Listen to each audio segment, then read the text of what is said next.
Well, today marks the 25th anniversary of the final hearings into one of the biggest scandals to rock American politics.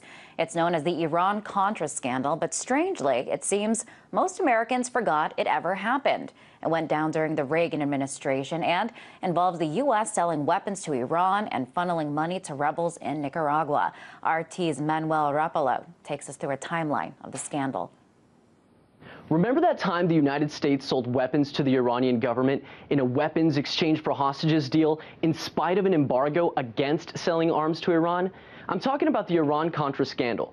This scandal resulted in the single largest short-term drop in approval ratings for any U.S. president in American history. So here's what happened.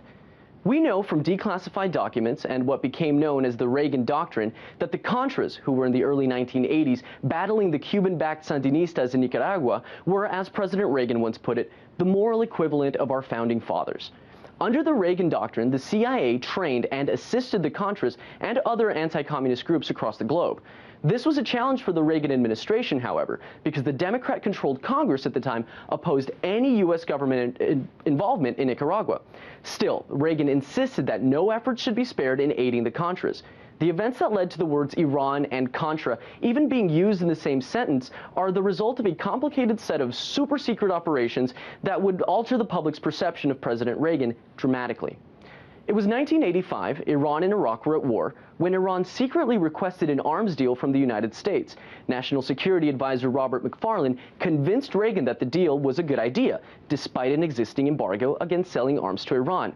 At the time, Reagan had also grown frustrated over a stalled hostage situation involving 7 Americans being held by Iranian terrorists in Lebanon. The deal takes place anyway, violating the embargo and, consequently, striking a deal with terrorists, breaking Reagan's campaign promise never to do so. By the time the public learned that the transaction took place, more than 1,500 missiles had already been shipped to Iran. Reagan addressed the media, denying that the sale of weapons had been a weapons for hostages exchange, and later simply claiming that didn't have any information available to him at the time. Speculation about the involvement of Reagan, then Vice President George Bush, and the administration at large was everywhere. Take a look at the CBS interview from 1988. Then Vice President George Bush was asked about his involvement.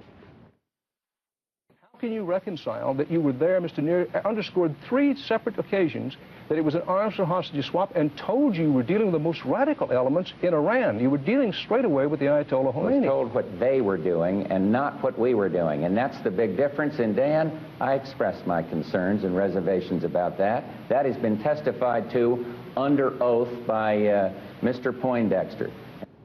That's not the end of the story, though. During the arms for hostages deal investigation, it was found that only $12 million of the $30 million that the Iranians reportedly paid for was accounted for. The discrepancy resulted from a diversion of funds aimed at funding the Contras in Nicaragua. Enter Oliver North of the National Security Council and National Security Advisor Admiral John Poindexter, who had full knowledge of the operation, both assuming they had Reagan's support. So did the president know the activities were illegal? And if not, how could something of this scale occur without his knowledge?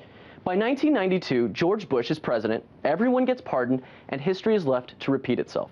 We see examples of this today in the forms of emboldened claims of power by U.S. presidents when it comes to foreign policy, or the justification for, say, warrantless wiretapping, or in the events leading to the Iraq War.